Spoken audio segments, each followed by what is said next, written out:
تسفنت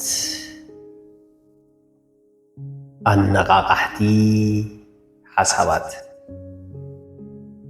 ደራሲ ሆት ልጃለም ተራኺ ዓወት ልጃለም ሳልሳይ ሕታም ምዕራፍ 7 ገንዘብ ገንዘብ ሕሱብ ጎይታ እዩ ግን ድማ ብሉፅ ኣገልጋሊ እዩ። ፒቲ ባርነም ገንዘብ ንወዲ ሰብ ሕጉስ ገይርዎ ይፈልጥን ኣይገብሮን እውን ብተፈጥሮ ሓጎስ ዝፈጥር ነገር የብሉን። ብዙሕ ብዝረኸብካ ቁፅሪ ዝበዝሐ ኢኻ ትደሊ። ቤንጃሚን ፍራንክሊን ገንዘብ ሓጎስ ኣይገዛእልካን፣ ስእነት ገንዘብ ግን ብርግፀኝነት ሓዘን ይገዛእልካ እዩ። ዳንኤል ካህንማን ሓደ ገፋፍ ዓሳ ዝተወሰኑ ዓሳታት ገፊፉ ምስ ኣውፅአ ኣብ እግሪ ጽላል ሮፋዕ ኢሉ ሽጋራ ይሰቲ ነበረ። ሓደ ሃፍታም ሰብኣይ ናብኡ መጺኡ ከምዚ ዝስዕበ ዋግዑ ኣብ ሰዓት ስራሕ እንታይ ትገብር ኣለኻ? ዓሳ ዘይትገፍፍ በሎ እቲ ሃፍታም ሰብኣይ። ንሓደ መዓልቲ ዝኣኽለኒ ገፊፈ ኢሉ ይምልሰሉ እቲ ዓሳ ገፋፊ። እሞ ተወሳኺ ዘይትገፍፍ እንታይ ኢለዮ? ዋ ትሸጦ ሸይጠኸ ብዙሕ ገንዘብ ትረክብ፣ ካብኡኸ ጀልባ ትገዝእ፣ ካብኡኸ በታ ጀልባ ብዙሕ ዓሳ ትገፍፍ፣ ካብኡኸ ብጣዕሚ ብዙሕ ዓሳ ሸይጥካ ብጣዕሚ ብዙሕ ገንዘብ ትረክብ፣ ካብኡኸ ከመይ ሃፍታም ትኸውን፣ ካብኡኸ ህይወትካ ብሓጎስ ትነብራ። ሕጂ እንታይ ደይ ዝገብር ዘለኹ? ህይወተይ ብሓጎስ እንዴት ዝነብራ ዘለኹ ኢልዎ። ገንዘብ ምርጫና ንምግፋሕ፣ ሸቶና ንምዕዋትን ንሰባት ንምሕጋዝን የድልየና እዩ። የድልየና እዩ ጥራይ ከይኮነስ ኣብዚ ዘመናዊ ዓለም ብዘይ ገንዘብ መሰረታዊ ዝበሃሉ ድሌታትና እውን ክነማላይ ንኽእልን። ብዘይ ገንዘብ ምግቢ፣ ክዳንን መጽለልን እውን ክነማላይ ንኽእልን። ስለ ዝኾነ ገንዘብ ኣብ ንረኽበሉ ስራሕ ክንዋፈር ኣለና ጥራይ ከይኮነስ እዚ ሓላፍነትና እውን እዩ። እቲ ጸገም ዝኸውን ገንዘብ ኩሉ ነገር ክገዝአልና ኢልና ቀዳምነት ዝወሃቡ ዕላማ ህይወትና እንተጌርናዮ እዩ። ገንዘብ ከም መሳርሒ ከይኮነስ ከም ናይ መወዳእታ ሸቶ እንተወሲድናዮ እዩ። ገንዘብ ንምርካብ ክትሰርሕ እንከለኻ እቲ ገንዘብ ንምንታይ ከም እትደልዮ ክትፈልጥ ኣለካ። ገንዘብ ክተገልግሎን ከይኮነስ ከገልግለካ እዩ ዘድልየካ። ሓደ ሓቀኛ ዛንታ ኸነካፍል። ሓደ ልዕሊ ብር 200,000 ዝዋግዑ መደቀሲ ዓራት ዘለዎ ሃፍታም ሓደ ዓብዪ ህንፃ ኣብ ዝሰርሓሉ ጥቓ እንዳልኳንዳ ኣሎ። ሓደ ቀትሪ ለማኒ ናብቲ እንዳልኳንዳ መጺኡ ዝተዋሃቦ ተረፍ መረፍ በላሊዑ ኣብ ውሽጢ 5 ደቓይቕ ኣብቲ ኣፍ ደገ እንዳልኳንዳ ዘሎ በረንዳ ለጢሉ ክድቅስ ይሕዘዎ። ብኣደቓቕሳ ዝለማኒ ዝቐነአቲ ሃፍታም ኣነ ብዘለኒ ምቹው ዓራት ድቃስ ብቐሊሉ ክወስድኒ ስለ ዘይኽእል ብጣዕሚ ምስየን ብዙሕ ሰትየን እየ ዝድቅስ። ከምኡ ገይረ እውን ኩሉ ሻበይ ይቐንዕንን ዝበዝሕ ግዜ ብዙሕ ተገላቢጥ እየ ዝድቅስ ክብል ጭንቀቱ ንመሓዙ እካፈሎ። እዚ ዛንታ ናይ ብዙሕ ሰብ ዛንታ እውን እዩ። ዝገርም ዛንታ እዩ። ኣብ ናይ ብር 200,000 ዓራት ደቂስካስ ድቃስ ካሓርመካ? ገንዘብ ድቃስ እንተዘየምፅኡ እንታይ እዩ ስርሑ? ንስኻ ኸ ናይ መኒኦም ህይወት ትመርጽ? ናይቲ ለማናይ ዶስ ናይቲ ሃፍታም? ጽቡቕ ድቃስ ምስኣንዶስ ጽቡቕ ዓራት ምስኣን ትመርጽ? ክልቲኡ ተመራጻይ ኣይኮነን። ስእነት ዝበሃል ብሓፈሻ ተመራጻይ ኣይኮነን። ስእነት ተመራጻይ ኣይኮነን ጥራይ ከይኮነስ መሕፈሪ እውን እዩ። ዘድልየካ መሰረታዊ ድሌታት ግድን ከተማልእ ኣለካ። ነበር ፕሬዚደንት ኣሜሪካ ሩዝቬልት ካብቶም ኩሉ ህዝቢ ዓለም ክጎናጸፎም ኣለዎ ኢሉ ዝዘርዘሮም 4 ናጽነታት ሓደ ካብ ስእነት ናጻ ምዃን ወይ ከዓ ፍሪደም ፍሮም ዋንት እዩ። ቤቨሪጅ ዝተባሃለ እንግሊዛዊ ኢኮኖሚስት ነቲ ናይ ሎሚ ኣብ እንግሊዝ ዘሎ መንግስታዊ ናብዮት ወይ ከዓ ወልፈር ስቴት ከም መሰረት ዝቑፀር መንግስቲ ንዜጋታት ካብ 5 ዓበይቲ ጸገማት ክሕልዎም ኣለዎ ኢሉ ኣብ 1942 ዓመተ ምህረት ፈረንጂ ሓቢሩ ነይሩ። እዚኣቶም ድማ ስእነት፣ ሕማም፣ ድንቁርና፣ ርስሓትን ቦዘኔነትን እዮም። እዚኦም መንግስቲ ዋላ እንተዘይተኸላኸሎም ሰባት ባዕሎም ክከላኸልዎም ኣለዎም። እዚኦም ዘይሕሉ ብርኪ መነባብሮ ምጽዋር ኣይግብኦን። ዓብዪ መራሒ መለስ ዜናዊ እውን ብተደጋጋሚ ቀንዲ ጸላኢና ድኽነት እዩ፣ ድኻ ኮንካ ክብሪ ዝበሃል የለን እንዳበለ ንብዙሓት ኢትዮጵያውያን ኣነቓቕሒ እዩ። ንኡም ኮንካ ክብሪ ዝበሃል የለን፣ ኧረ ስእነትስ ዓይና ትፍሰስ። ግን መዓት ገንዘብ ሃሊካ ድቃስ ዘስእነካ እንተኾይኑ ገንዘብ ንምንታይካ? ምስ ሓንቲ ቆልዓ ኣብ ታክሲ ጎና ጎኒ እንዳኸድና ተምሃሪት ከም ዝኾነት ምስ ነገረትኒ ከም ዝስዕብ ኣዋጋዕና። ኣነ እንታይ ክትመሃሪ? ንሳ ኣካውንቲንግ ፈታዊት ገንዘብ ኢኺ ማለት እዩ። ወይለኬ ገንዘብ ዘይፈቱ ደሎ እዩ። ኣነ ግን ሰሓቐይ ዘጥፈለይ ገንዘብ ኣይፈቱን። ክላ ሓሳብ ዝኣምነካ የለን ዝብል ገጻዊ ኩነታት ተርእያትኒ ተፈላሊና። ኣካውንቲንግ ምምሃራ ብፍሉይ ፈታዊት ገንዘብ ኢኺ ዝበልክዋ ቐልዲ እዩ። ሰሓቐይ ዘጥፈለይ ገንዘብ ኣይፈቱን ዝብልክዋ ግና ናይ ብሓቂ እየ። ሰሓቐይ ዘጥፈለይ ገንዘብ እንታይ ለዮ? ከገልግሎ ዶስ ከገልግለኒ? ገንዘብ ኣይደልን ኣይበልኩን፣ ሰሓቐይ ዘጥፈለይ ገንዘብ ኣይደልን እየ ዝበልኩ።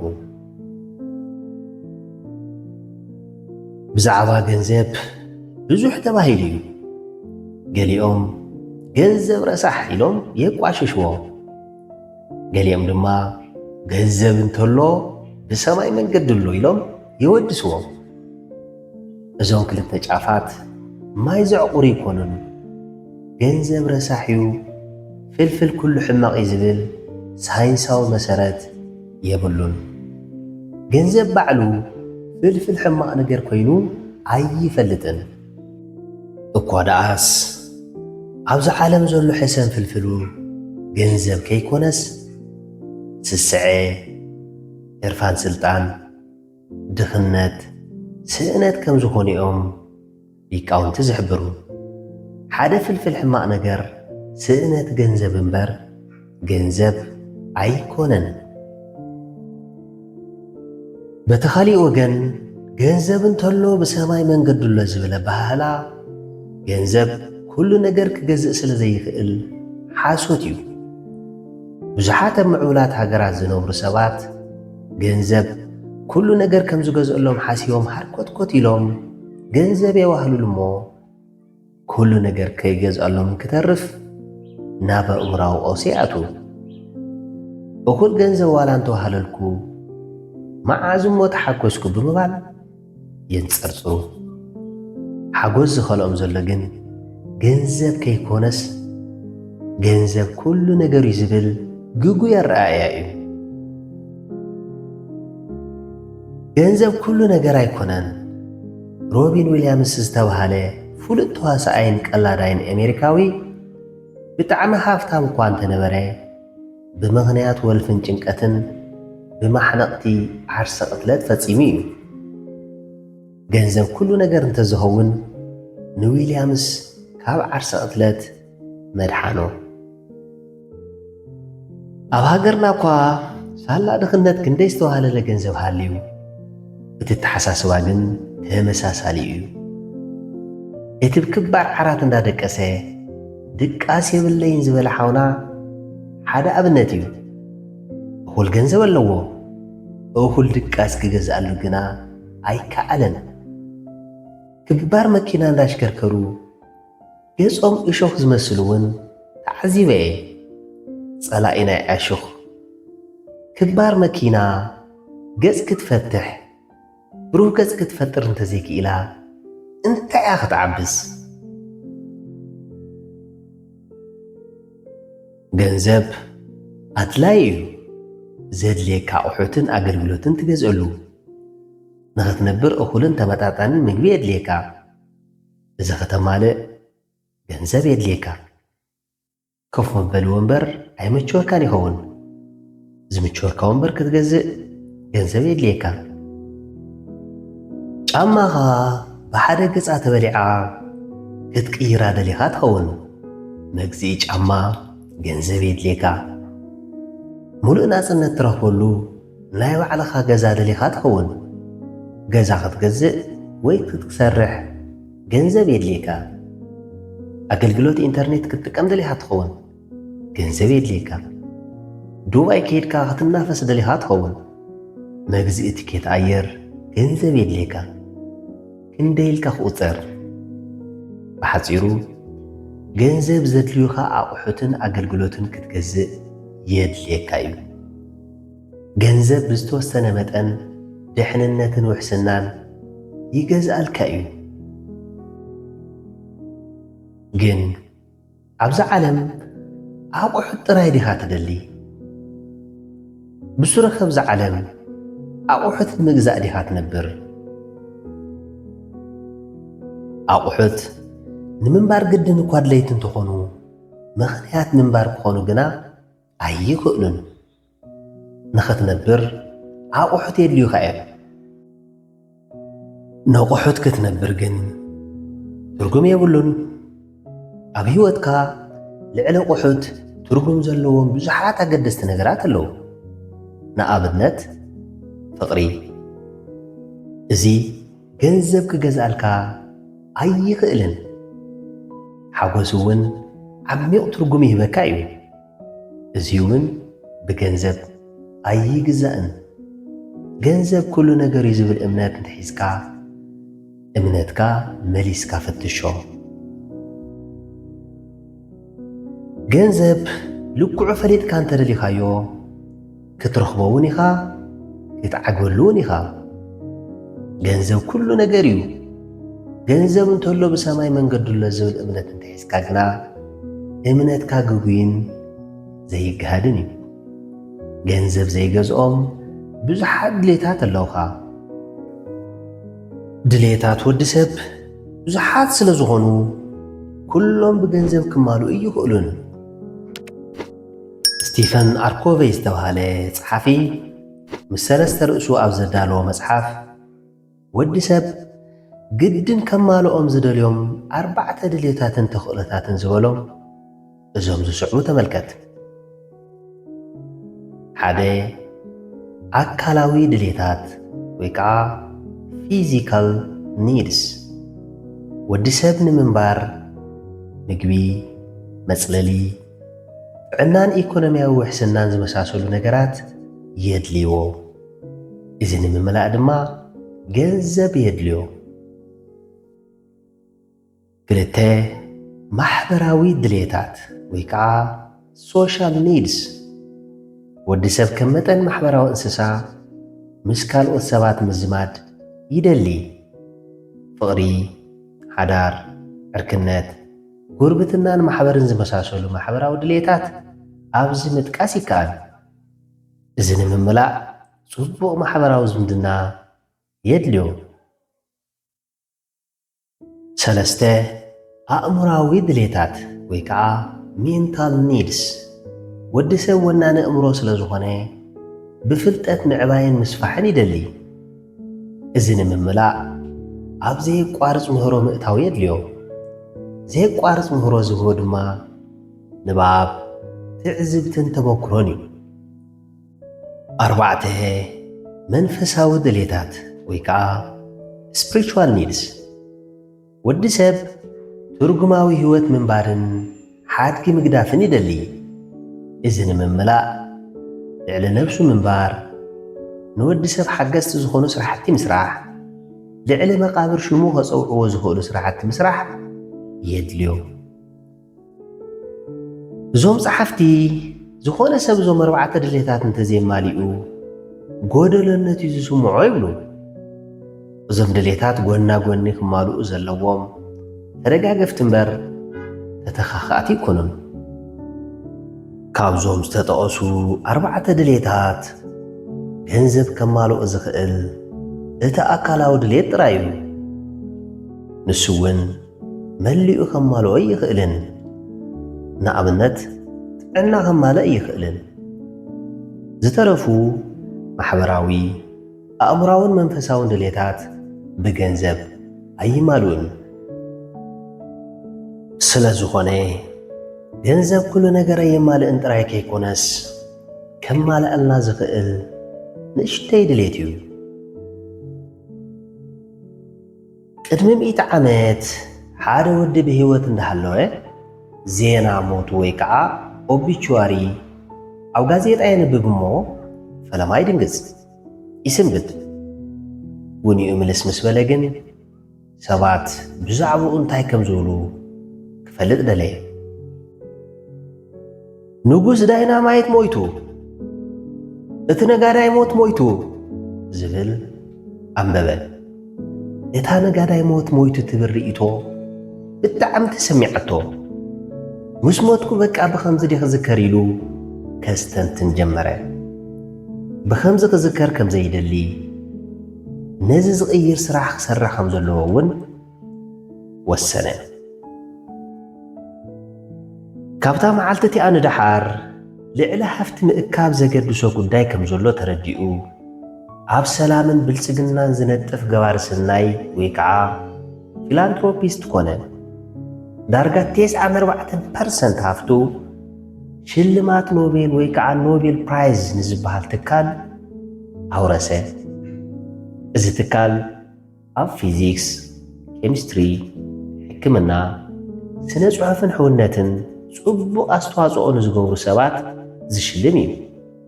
እዚ ሰብ ኣልፍሬድ ኖቤል ይበሃል። ኣልፍሬድ ኖቤል ኣብ ግብረ ሰናይ ክነጥፍን ትካል ሽልማት ኖቤል ከጣይሽን ዘለዓዓሎ ኣብቲ ዜና ሓሶት ሞቱ ዘንበቦ ነጋዳይ ሞት ሞይቱ ዝብል ከም ዝኾነ ይንገር። ንኖቤል እዚ ሰናይ ተግባር ንኽገብር ዘለዓዓሎ ጽቡቕ ሓድጊ ናይ ምግዳፍ መንፈሳዊ ድሌት እዩ። ምስ ሞትኩ ሽመይ ብጽቡቕ ክለዓል ኣለዎ ዝብል ድሌት እዩ። ገንዘብ ሽምካ ብጽቡቕ ከጸውዖ ኣይኽእልን። ሽምካ ብጽቡቕ ዘጸውዖ ሰናይ ተግባር እዩ። ኣብርሃም ማስሎ ዝተባሃለ ሳይኮሎጂስት ድማ 5 ቅደም ሰዓብ ዘለዎም ብርኪ ድሌታት ወይ ከዓ ሃይራርኪ ኦፍ ኒድስ ኣለዉ ይብል። ንሳቶም ድማ 1 ኣካላዊ ድሌታት ከም ኣየር፣ ምግቢ፣ ማይ፣ መጽለሊ፣ ክዳን፣ ሙቐት፣ ድቃስን ዝመሳሰሉ። 2 ድሕንነታዊ ድሌታት ሓለዋ ሰውነት፣ ውሕስና፣ ስርዓት፣ ሕጊ፣ ርግኣት፣ ካብ ፍርሒ ናፃ ምዃን ዝመሳሰሉ። 3 ድሌታት ፍቕርን ምቅርራብን ዕርክነት፣ ምቅርራብ፣ ምትእምማን፣ ተቐባልነት፣ ኣባል ቤተሰብ ምዃን ዝመሳሰሉ። 4 ንያታዊ ድሌታት ንርእስኻ ዋጋ ምሃብ፣ ዓወት፣ ከምኡውን ካብ ካልኦት ክብርን ጽቡቕ ሽምን ምርካብን ዝመሳሰሉ። 5 ድሌታት ዓርሰ ምግሃድ ወይ ከዓ ሰልፍ አክቹዋላይዜሽን ሓደ ሰብ ዓቕሙን ክእለቱን ፀንቂቑ ምጥቃምን ክኾነ ዝደሎ ምዃንን ዝምልከት እዩ።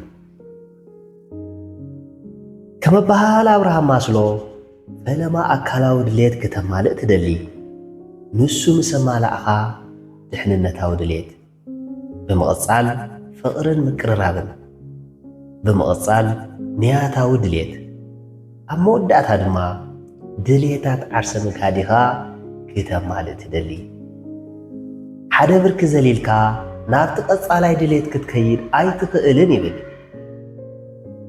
ካብዚኦም ገንዘብ ዝገዝኣልካ ኣየና እዩ? ካብ በዓል ኮበይ ኮነ ካብ ኣብርሃም ማስሎ ንርድኦ ድሌታት ወዲ ሰብ ብዙሓት ስለ ዝኾኑ ገንዘብ ኩሉ ድሌትካ ክገዝኣልካ ዘይኽእል ምዃኑ እዩ። ገንዘብ ብውስን መልክዑ ኣካላዊ ድሌታትካ ከማልአልካ ይኽእል እዩ። እቶም ዝተረፉ ማሕበራዊ ኣእምራውን መንፈሳውን ድሌታትካ ግና ኣይገዝኣልካን። እዚኦም ክማልኡ ዝኽእሉ ገንዘብ ክገዝኦም ብዘይኽእል ማሕበራዊ ኣእምራውን መንፈሳውን ንጥፈታት ብምግባር እዩ። ገንዘብ ኣቑሑት ጥራይ እዩ ዝገዝእ ክበሃል እንከሎ ግና ኣድላይነቱ ንምቅላል ኣይኮነን። እዞም ዝስዕቡ ረብሓታት ገንዘብ ተመልከት። ገንዘብ ኣካላዊ ድሌት የማልእ። እኹል ገንዘብ እንተልይካ ህይወትካ ዘድሊ ምግቢ መጽለሊ ይኹን መድሓኒት ክትገዝእ ትኽእል። ስእነት ገንዘብ እንተልይካ ግና ካልእ ሲትረፍ ፀጊብካ ክትሓድር እውን ኣይትኽእልን። ብቐሊሉ ክሕከም ዝኽእል ሕማም እውን ምሕካም ክሰኣነካ ይኽእል። ገንዘብ ምርጫ ይግፍሕ። ገንዘብ እንድሕር ሃልይካ ኣብ ከመይ ዝበለ ከተማ ኣብ ከመይ ዝበለ ገዛን ኩነታትን ክትነብር ከም እትደሊ ክትመርጽ ትኽእል። ብኣንጻሩ ስእነት ገንዘብ እንተልይካ ግና ኣብ ዝቐንዐካ ተኻሪኻ ንምንባር እኳስ ጋዶ እዩ። ገንዘብ ናጽነትካ ክትሕሉ ይሕግዘካ። እንዳተዳፋእኻ ትምገብ፣ እንዳተራገጽካ ትጓዓዝ፣ እንዳተሰለፍካ ዘይቲ ትወስድ ትኸውን። እኹል ገንዘብ እንተሒዝካ ግና ከይተዳፋእኻ ዘድልየካ ኣገልግሎት ክትረክብ ትኽእል። ካብ ዓለም ዘጽልኡኒ ምድፋእን ምርጋጽን እዮም። ካብዚኦም ናፃ ንምዃን ገንዘብ ከም ዘድልየኒ ድማ ኣኣምን። ገንዘብ መንነት ኣብ ምህናጽ ይሕግዘካ።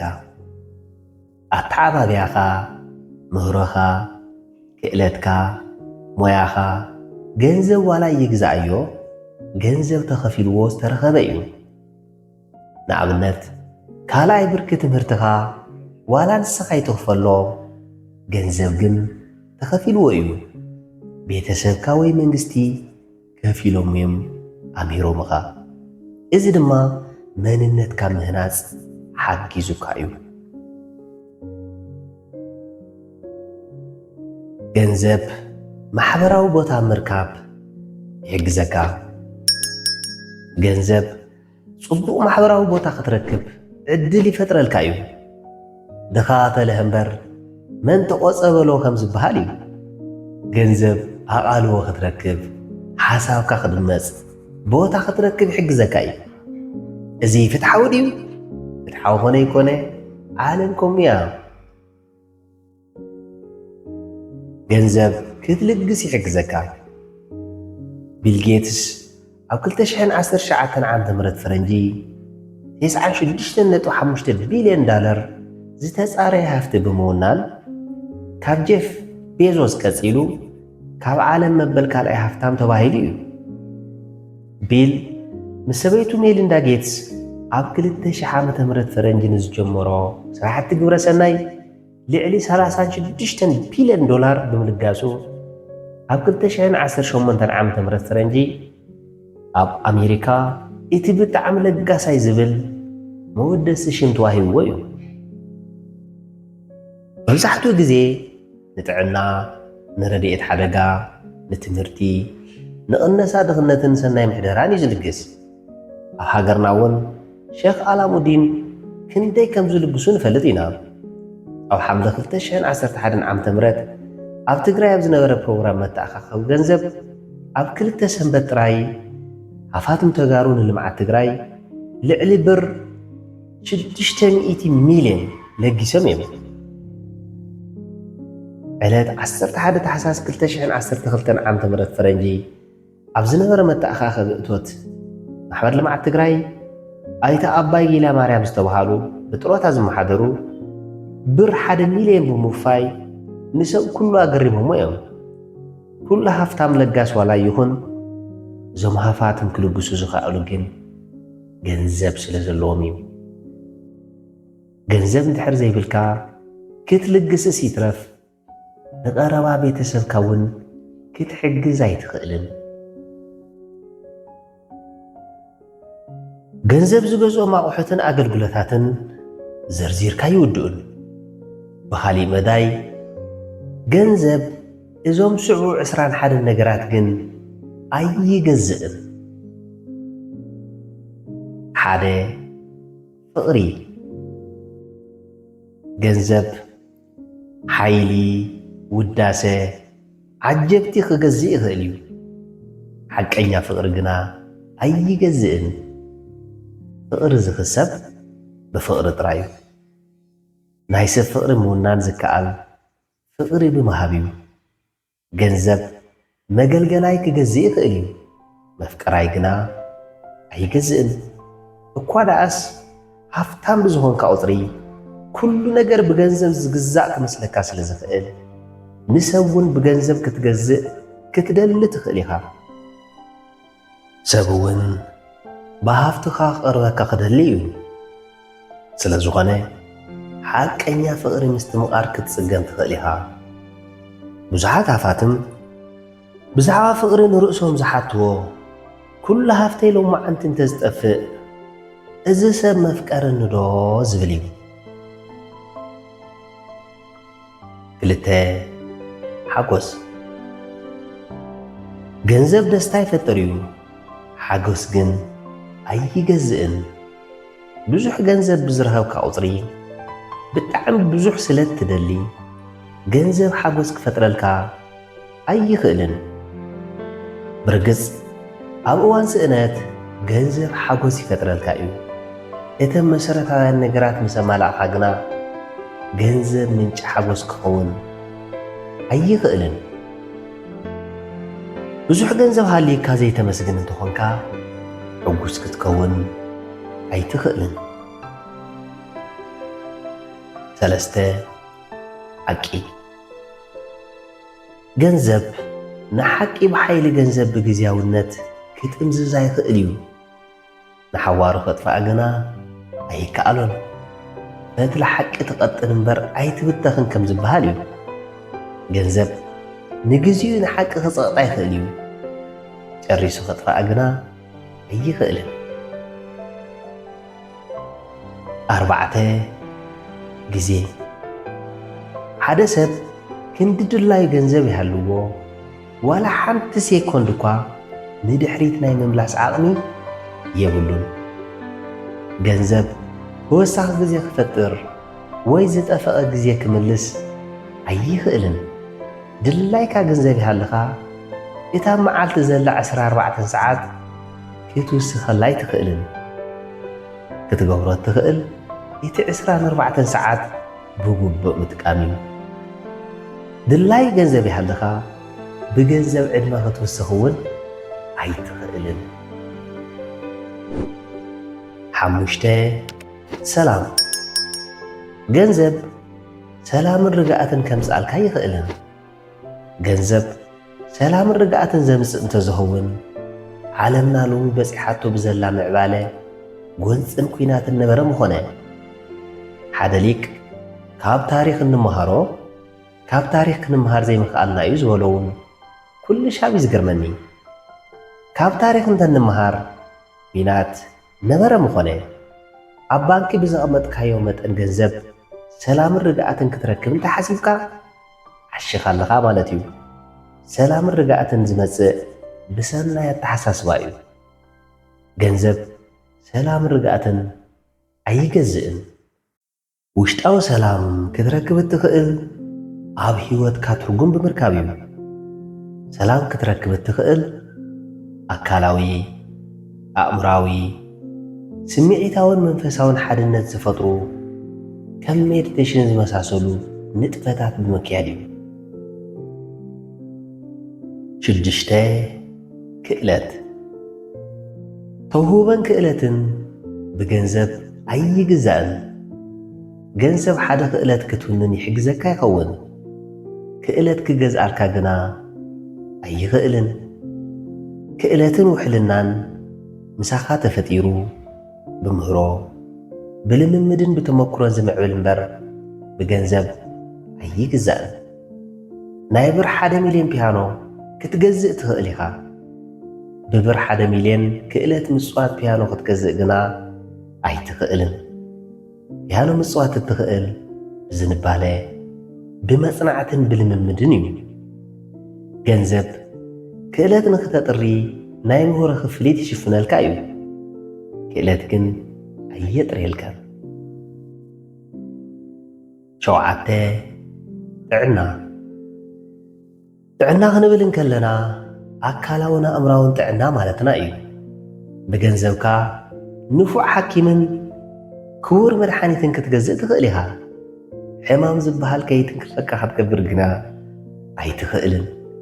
ብገንዘብካ ምሕካም ኣገዳሲ እኳ እንተኾነ ልክዕ ናብታ ቅድሚ ምሕማምካ ዝነበርካያ ኩነታት ክመልሰካ ግና ኣይኽእልን። ከምኡ እንተዝኸውን እማ ሰብ ገንዘብ ሕማምን ሞትን ዘይትንክፎም ፍጡራት ምኾኑ። ብኣንጻሩ ኣብ መድሓኒት ከይበጻሕኻ ብጽቡቕ ኣመጋግባ፣ ብእኹል ድቃስ፣ ብኣካላዊ ምንቅስቓስን ብሰሓቕን ጥዕናኻ ክትሕሉ ትኽእል ኢኻ። ገሊኦም ሕማማት ድማ ጨሪሶም ዘይሕከም እዮም። ኣብዚ መዳይ ዳላይ ለማ ከምዚ ኢሉ ነይሩ፣ ኣነ ዝገርመኒ ሰባት ንገንዘብ ኢሎም ጥዕንኦም ይኸስሩ እሞ ጥዕንኦም ንምምላስ ኢሎም ድማ ገንዘቦም ይኸስሩ። ገንዘብ ጥዕና ይገዝእን። 8 ጠባይ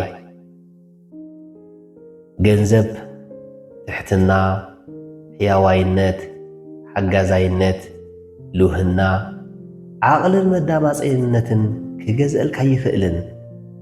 እኳ ደኣስ ሓደ ብዙሕ ገንዘብ ዘለዎም ሰባት ኩሉ ነገር ብገንዘብ ዝግዛእ እንዳመሰሎም ዋላ ንሰብ ብገንዘብ ክገዝኡ ክደልዩ ትዕዘብ።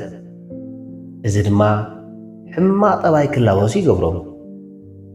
ብርግጽ እቲ ሕማቕ ጠባይ ገንዘብ ባዕሉ ዝፈጥሮ ከይኮነስ ኣብ ገንዘብ ዘለዎም ጉጉይ ረኣያ ዝፈጠሮ እዩ። ገንዘብ ጽቡቕ ጠባይ ክገዝእ ኣይኽእልን።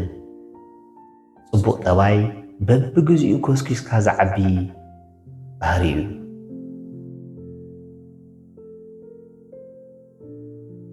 9 ኣዕርኽቲ ገንዘብ ብዙሓት ሰባት ክስሕበልካን ብብዙሓት ሰባት ክዕጅበካን ይኽእል እዩ።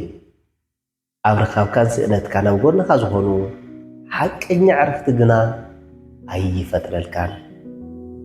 ሓቀኛ ዕርክነት ብሓቀኛ ዕርክነት እዩ ዝኽሰብ፣ ዝምዕብልን ዝዕቀብን።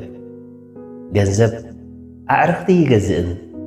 ሓቀኛ ዕርክቲ ብፍቕሪ ብሓልዮትን ሕያዋይነትን ኢኻ ክትፈጥሮም እትኽእል። 10 ፍልጠት ገንዘብ ፍልጠትን ልቦናን ክገዝእ ኣይኽእልን። ሓደ ብዙሕ ገንዘብ ዘለዎም ሰባት ኣብ ኣነባብሮኦም ግና ዘይተመንዩ ይኾኑ። ሃፋትም ኮይኖም ገንዘቦም ኣብ ኣልኮል፣ ገበን፣ ሽርሕን ጉርሕን ዘውዕልዎ ሪኢኻ ዶ ትፈልጥ? ሰኣን ልቦና እዩ። እቲ ገንዘብ ዋላ ነጠቓቕማ ገንዘብ ዘድሊ ፍልጠት እውን ክገዝእ ኣይኽእልን። ፍልጠትን ልቦናን ዝርከብ ብዘይቋረፅ ምህሮን ተመክሮን እዩ። ገንዘብ ፍልጠትን ልቦናን ኣይገዝእን። 11 ህላወን ምቕባልን ክትምገብን ከለኻ ነቲ ምግብን ኣበላልዓኻን ተስተማቕሮ ዶ ወይስ ብዛዕባኻ እንዳሓሰብካ ብሽኮላ ትበልዖ? ንፋስ ሽውሽው እንዳበለ ንሰውነትካን ከተናኽፎ ተስተማቕሮ ዶ ወይስ ተሸፊንካ ክትሕልፎ ትስዕር? ጭቃ እንተተጸይቕካ ንምንታይ ተጸየቕኩ እንዳበልካ ሓሪቕካ ዶ ትውዕል ወይስ ነቲ ኹንነት ተቐቢልካ ጭቃኻ ናብ ምሕጻብ ተኣቱ? ኣብዛ ሰዓት እዚኣ ምህላውን ህይወት ከም ዘላታ ምቕባልን ህይወት እነስተማቕረሉ ጥበብ እዩ። እዚ ብገንዘብ ኣይግዛእን። ብዙሓት ሰባት ትማልን ጽባሕን እንዳሓሰቡ ሎማዓንቲ ዝኸስርዋ ኣለዉ። ብፍላይ ገለ ሃፋትም ብዛዕባ መወዳእታ ዘይብሉ ሃፍቲ ክውስኹ እንዳሓሰቡ ሎማዓንቲ ከስተማቕርዋ ኣይኽእሉን። ገለገሊኦም ሰባት ድማ ነቲ ዝኾነ ንምንታይ ኮነ እንዳበሉ ምስኩንነት ዝጋጭው ኣለዉ። ህላወ ምስትምቓርን ህይወት ከም ዘላታ ምቕባልን ብገንዘብ ዘይግዛእ ጥበብ እዩ። 12 ዕላማ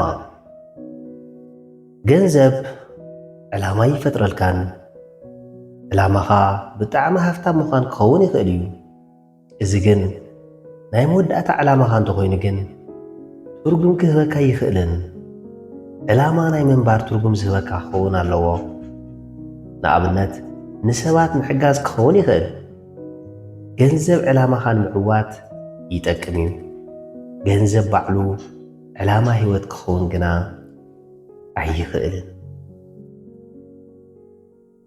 13 ዓርሰ እምነት ገንዘብ ዓርሰ እምነት ኣይገዛእልካን። ዓርሰ እምነትካ ኣብ ገንዘብ ዝተደረኸ እንተኾይኑ ሓቀኛ ዓርሰ እምነት ኣይኮነን። እምነትካ ኣብ ገንዘብ እምበር ኣብ መንነትካ ኣይኮነን። እምነትካ ኣብ ገንዘብ ዝተደረኸ እንተኾይኑ እቲ ገንዘብ እንክጠፍእ ዝጠፍእ እዩ። እዚ ድማ ዓርሰ እምነት ከይኮነስ ገንዘባዊ እምነት እዩ። 14 ስድራ ገንዘብ ስድራ ይገዝአልካን። ስድራ ዝህነጽ ብፍቕሪ እዩ። ገንዘብ ስድራኻ ንምሕጋዝ ኣድላይ እዩ። ስድራ ዝፈጥር ግን ፍቕሪ እምበር ገንዘብ ኣይኮነን። ስድራ ማለት ኣብ ሓደ ገዛ ብዙሓት ሰባት ምእካብ ማለት ኣይኮነን። ስድራ ዘብሎ ፍቕሪ ስኒትን ምርድዳእን የድልዮ። እዚ ዝህነጽ ድማ ብገንዘብ ከይኮነስ ንስድራኻ ግዜ ብምሃብ ብምድምማፅን ብምትሕላይን እዩ። 15 ጽባቐ ገንዘብ ጽባቐ ይገዝእን ልክዕዩ ገንዘብ መጸባበቒ ይገዝእ እዩ። ጽባቐ ግን ኣይገዝእን። ጽባቐ ኣብ ደገ ከፍ ዝብል ነገር ከይኮነስ ካብ ውሽጢ ዝፍልፍል ብርሃን እዩ። ኣብ መንጎ ጽቡቕ ሰብን ኣብ መንጎ ጽቡቕ ኣቕሓን ዘሎ ፈላላይ እንታይ ይመስለካ? ንሓደ ኣቕሓ ኩሕል ስእሊ ክተብሎ ትኽእል ኢኻ፣ ግን ከም ሰበይ ይስሕበካን። ንምንታይ? እቲ ዝበለጸ ጽባቐ ዝፈጥር ነገር ሕያዋይነት እዩ። 16 ክብሪ ገንዘብ ክብሪ ይገዝእን ልክዕዩ ሃፍታም እንተኾንካ ሰባት የኽብሩኻ እዮም። ግን እንተ ሃፍቲ እንተጠፊኡ እቲ ዝሃቡኻ ክብሪ ክሕድጉኻ እዮም። ገንዘብ ዝፈጥሮ ክብሪ ሓቀኛ ክብሪ ይኮነን። እቲ ክብሪ ነቲ ገንዘብ እምበር ነቲ ሰብ ዝወሃብ ስለ ዘይኮነ ሓቀኛ ክብሪ ትረክብ ብሰናይ ባህሪኻን ጽቡቕ ስራሕኻን እዩ። 17 ዕግበት ገንዘብ ዕግበት ክገዝእ ኣይኽእልን። ቢልዮነር ኮንካ ዘይክትዓግብ ትኽእል ኢኻ። ቁሩብ ገንዘብ ሃሊካ ድማ ክትዓግብ ትኽእል። ዕግበት ዝፈጥረልካ ከምቲ ብደስታ ዝረኣናዮ ምስጋና እዩ። እኳ ደኣስ ገንዘብ ቀንዲ ከልኣይ ዕግበት ክኸውን ይኽእል እዩ።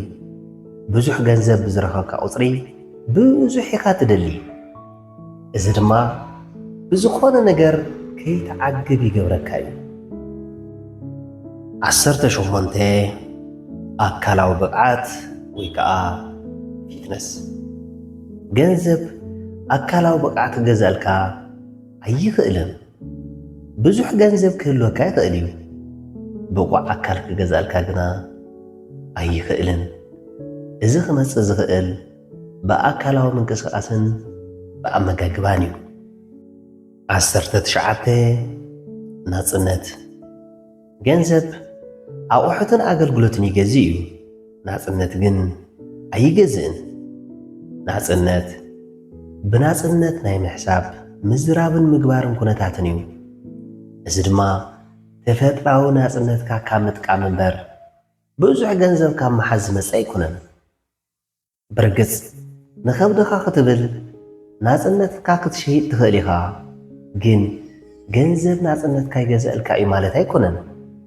ናጽነት ካብ ውሽጥን ደገ ዝፍልፍል እምበር ካብ ደገን ውሽጢ ዝውሕዝ ኣይኮነን።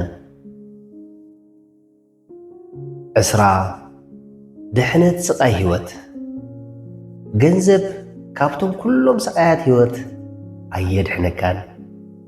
ብዙሕ ገንዘብ ክህልወካ ይኽእል እዩ፣ ካብ ሕማምን ሞትን ጣዕሳን ጥፍኣትን ናፃ ክትከውን ግና ኣይትኽእልን። ብዙሕ ገንዘብ ክህልወካ ይኽእል እዩ፣ ግን ብመጥፎታዊ ካብ ምሕዛን ከድሕነካ ኣይኽእልን። 21 ድቃስ። ገንዘብ ድቃስ ኣይገዝአልካን። ብዙሕ ገንዘብ ክህልወካ ይኽእል እዩ፣ ግን እዚ ብዙሕን ንጹህን ድቃስ ክገዝአልካ ኣይኽእልን። ሓደ ግዜ ገንዘብ ድቃስ ክኸልአካ እውን ይኽእል እዩ። እዚኦም ንኣብነት ዝኣክል ዝረኣናዮም እምበር ገንዘብ ዘይገዝኦም ነገራት ኣብዚ ዘርቲርካ ዝውድኡ ይኮኑን። እቲ ቀንዲ ቁም ነገር ገንዘብ ኩሉ ነገር እዩ ዝብል ብጉይ ኣረኣእያ ምስትኽኻል እዩ። ካብዞም ገንዘብ ኣይገዝኦምን ዝተባሃሉ ድሌታት ሓደ ፍቕሪ ፍልይ ኣቢልና ንመልከት። ሓደ ብገንዘብ ደሓን ዝኾኑ ሰባት ንቤተሰቦም የድልይዎም እዮም ኢሎም ዝኣምንሉ ኣቑሑት ይገዝኡሎም እሞ ዘድልየኩም ኩሉ ማሊአልኩም ካብዚ ንላዕሊ እንታይ ደልየኩም ብምባል ክጎያቑ ትዕዘብ። ከምዚኦም ዝበሉ ሰባት እቲ ገንዘብ ኩሉ ድልየት ይገዝኡ እዩ ዝብል ጉጉይ እምነት ዝሓዙ እዮም። ቤተሰቦም ገንዘብ ዘይገዝኦም ኣገደስቲ ድልየታት ከም ዘለዎም ዘየስተውዓሉ እዮም። ቁሳዊ ድልየት ቤተሰብካ ከተማልእ ፃዕርዓር ትብል ትኸውን። እዚ ፃዕርኻ ዝነኣድ እዩ፣ ቤተሰባዊ ሓላፍነትካ እውን እዩ። ቁሳዊ ድልየት ቤተሰብካ ንምምላእ ገንዘብ ክትሓድን ንቤተሰብካ ግዜ እንተኽሊእኻዮም ግና ኣብ ገንዘብ ዘለካ ኣመለኻኽታ ዝተዛብዐ እዩ። ቤተሰብካ ቁሳዊ ድልየት ዘለዎም እኳ እንተኾነ ብገንዘብ ዘይግዝኡ ድልየታት እውን ኣለዎም። ልዕሊ ገንዘብ ናትካ ፍቕሪ ይደልዮም። ንቤተሰብካ ብዝበለፀ ፍቕሪ ክትህቦም እትኽእል እቲ ዝግብኦም ግዜ ነቓልዎን ብምሃብ እዩ። እዚ ፈፂሙ ብኣቑሑት ክትካእ ኣይኽእልን።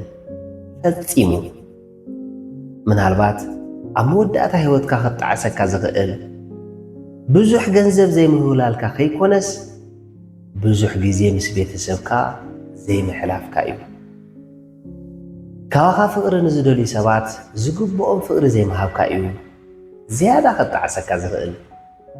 እቲ ጽቡቕ ዜና ሎማዓንቲ ክትገብሮ ዕድል ዘለካ ምዃኑ እዩ። ፍቕሪ ብገንዘብ ኣይግዛእን። ገንዘብ ዝገዝኦምን ዘይገዝኦምን ድልየታት ከምዚ ዝስዕብ ብምንጽጻር ተመልከት።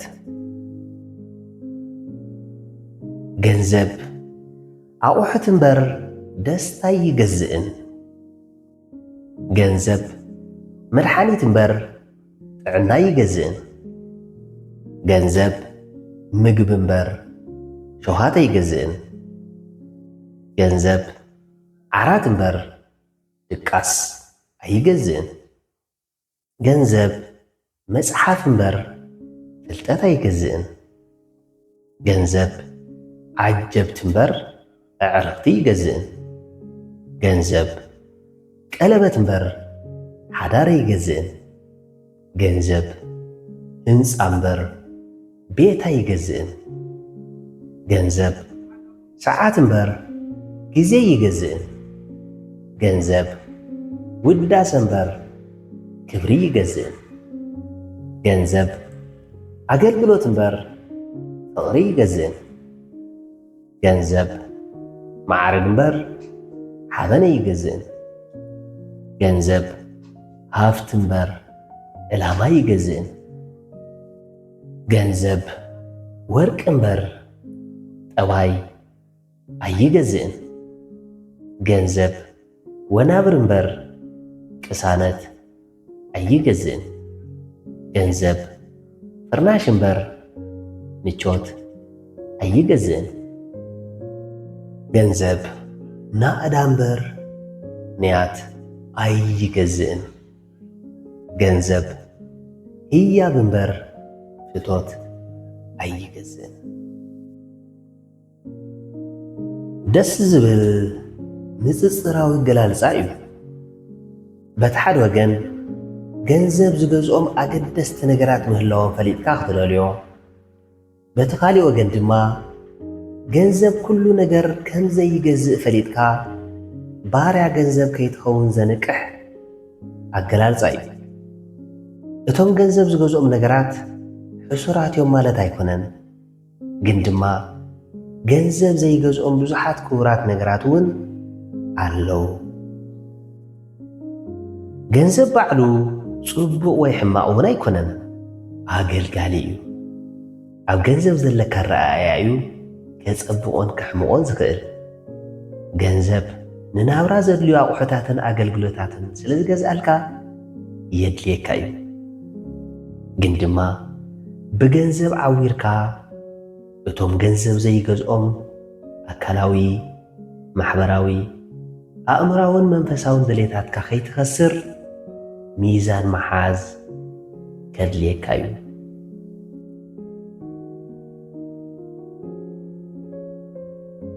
ትስፉነት ኣነቓቓሕቲ ሓሳባት ደራሲ ዓወት ይጫለም፣ ተራኺ ዓወት ይጫለም፣ ሳልሳይ ሕታም ምዕራፍ 7 ገንዘብ